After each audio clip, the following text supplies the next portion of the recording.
ठाई सत्य डोळ्याने पाही दंड दुष्टांना देई अनेक रूपे तिघी घेई भक्तांच्या पायी अश्विनी प्रथम दिनी बसते सिंहासनी होतो जय घोष माऊलीचा करूया उदो उदो उदो अंबाबाईचा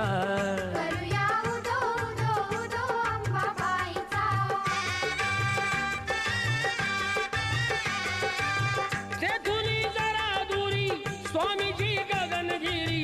अंश तो परमेश्वरी भक्ती दत्ताची खरी गुहेत स्थान जरी बाजूला खोल दरी रूपते त्यांचे जणू शिवशंकरा परी भेटूया त्यांना चला पाहू ईश्वरी लीला